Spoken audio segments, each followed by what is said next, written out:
Ja, jeg vil gerne byde velkommen hertil og har lovet at fortælle lidt om, hvordan vi er havnet for det første på Fur og næste efter med et bryghus her langt ude på landet.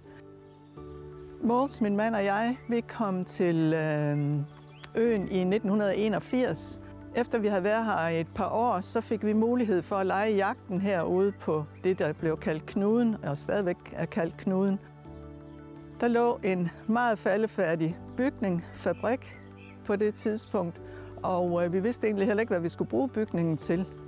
Så vi fik snakket med håndværkere og lavet tegninger, og vi er egentlig også lidt stolte over at kunne sige, at det var lokale håndværkere, vi havde til det hele. Alle sammen med deres virksomheder på Fur. Så på den måde så støttede vi også dem. I 2004 åbnede vi for bryghuset, og allerede i 2006 kunne vi se, at køkkenet det var altså blevet for lille. Indtil da havde vi haft ansat en økonoma og en hjælpetjener, og så i 2006 der udvidede vi køkkenet til det dobbelte, og på det tidspunkt var vi nødt til at ansætte en kok, og der blev ansat flere tjenere også.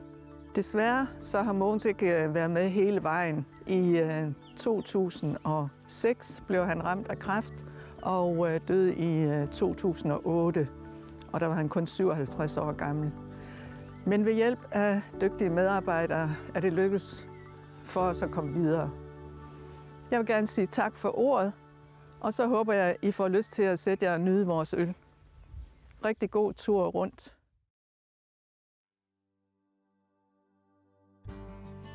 Jeg hedder Thomas Hall, og jeg har fornøjelsen af at være direktør her på Fur Bryghus. Jeg har arbejdet med ølbranchen de sidste 25 år, og det er jeg blevet hængende i, for det er en meget levende branche, og man bliver altid mødt af utrolig glade mennesker. Fur Bryghus, det er jo en helt unik placering, man har her. Det er faktisk en gammel molerfabrik, som blev tegnet og bygget i 1926. Molerproduktion er en stor ting her på Fur, og er det faktisk stadigvæk i dag. Produktionen af moler fandt faktisk sted ind til 1982, hvor man så flyttede produktionen til en anden del af øen.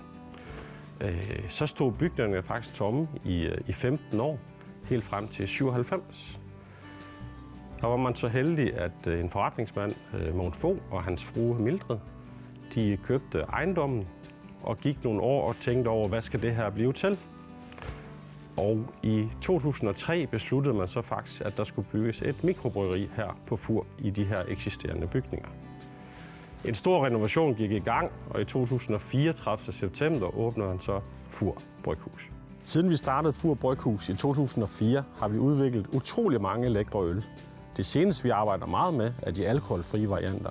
Vi synes, det er utrolig interessant, og vi er blevet ret gode til at lave det.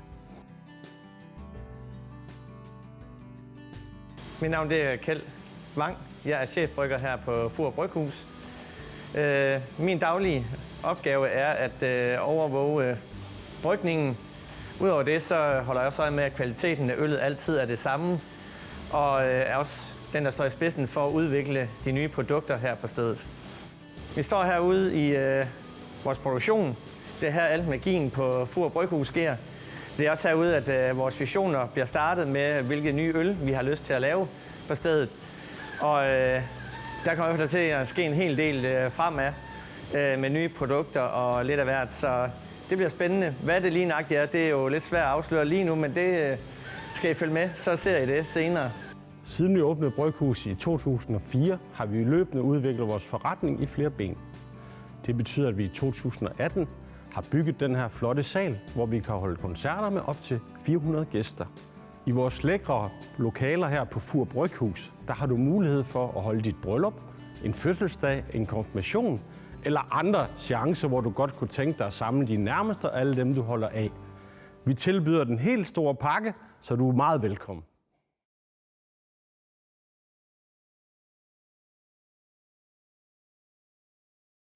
Mæskning. Mæskningen er en proces, hvor enzymerne fra malten, som blev dannet, da bygkernerne spirede, omdanner maltens stivelse til maltsukker. Det er en vigtig proces, fordi maltsukkeret er nødvendigt for den senere gæring. Gæren, som tilsættes senere i processen, omdanner nemlig maltsukkeret til alkohol.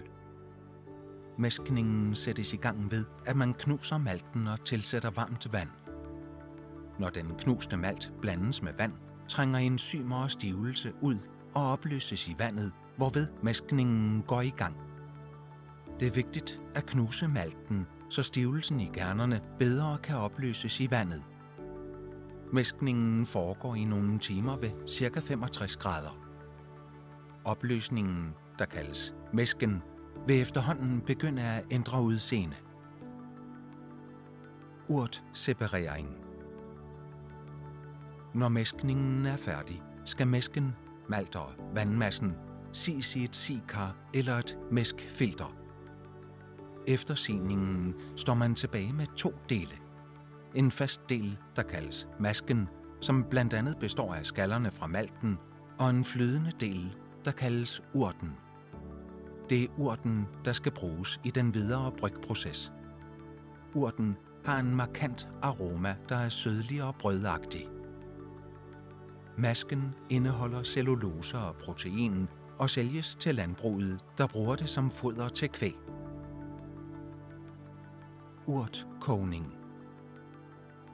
Næste trin er kogningen af urten. Urten koges sammen med humle i en urtkedel i cirka 1 time. Under kogningen afgives humlebitterstoffer til urten. Samtidig vil en del af humleolierne, der giver aroma, imidlertid forsvinde. Hvis man vil give øllet ekstra aroma, kan man tilsætte aromahumle, når urten er næsten færdigkogt. Eller man kan tilsætte humleolie senere i processen. Når urten er færdigkogt, skal den køles ned, men inden da skal de udfældede stoffer, kaldet trop, frasepareres. Det sker ofte i en beholder kaldet en whirlpool. Det er nødvendigt at afkøle urten, inden gæren tilsættes, da gæringen skal foregå under kølige temperaturforhold. Urten har efter kogningen ændret smagsindtryk, i det maltens sødme og humlens bitterhed har afbalanceret smagen. Gæringen.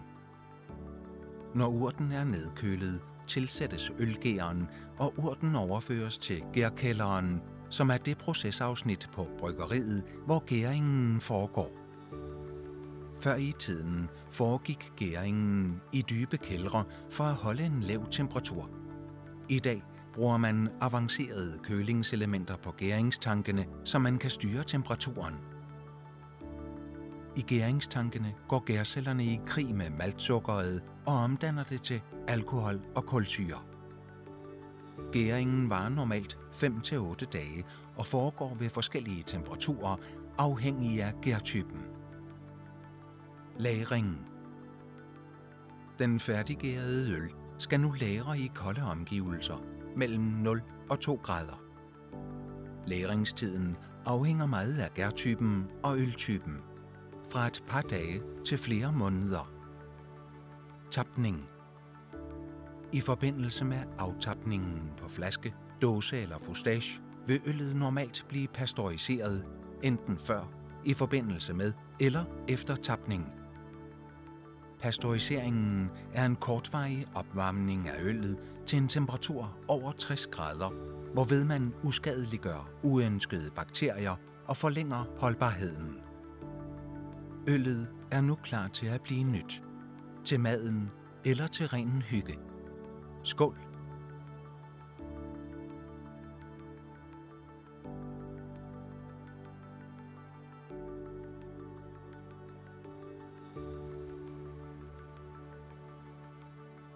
Mit navn er Danny Bøjsen, og jeg er restaurations- og eventchef her på Bryghuset. For os er det vigtigt at være ude og møde vores forbrugere. Derfor deltager vi i de diverse fødevaremesser, men også alle de her ølfestivaler, der er rundt omkring i det danske land. Hvor vi også af og til selvfølgelig kommer for at præsentere vores nye produkter. Den, der står med her, en New England IPA, som vi lancerede lige i september sidste år. En super frisk og lækker IPA-type, men de her New England IPA er lidt mere afdæmpet i IPA-noterne. På Bryghuset her, der har vi ca. 45.000 bespisende gæster om året og 15.000-17.000 ølgæster. Det vil sige folk, som bare kommer ind for at nyde en øl i vores skønne omgivelser. I køkkenet er vi 2 kokke og 3 elever, og så er vi cirka i højsæsonen op mod 15-18 tjenere. Her på Bryghuset er vi primært en frokostrestaurant samt selskabsbutik. Vi går ikke på kompromis med nogen former for kvalitet her i huset. Vi bruger som sagt de danske råvarer, hvor kødet er en stor islet af et sted fra noget, der hedder Grambogård. Derudover så arbejder vi meget med vores grønvarer, også er så lokale som overhovedet muligt.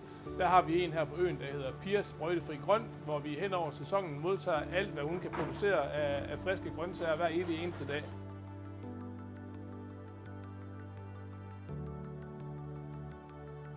En af vores forretningsben her på Fur Bryghus er hele vores eventdel, som indebærer selvfølgelig koncerter og messer. Vi står her i salen på Bryghuset, hvor vi holder mellem 8 til 10 indendørs koncerter med en kapacitet på cirka de her 420 gæster. Udover det så laver vi jo en sommerkoncert, en udendørs endagsfestival med plads til 1600. Det har vi gjort de sidste 10 år og er en stor succes, som foregår på hele arealet herude foran Bryghuset. Tag rigtig godt imod Niels Hausgaard.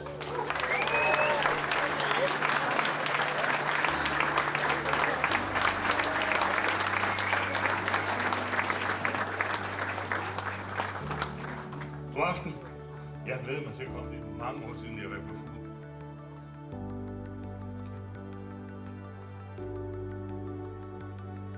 Gårdbutikken har åbent med selvbetjeningen året rundt.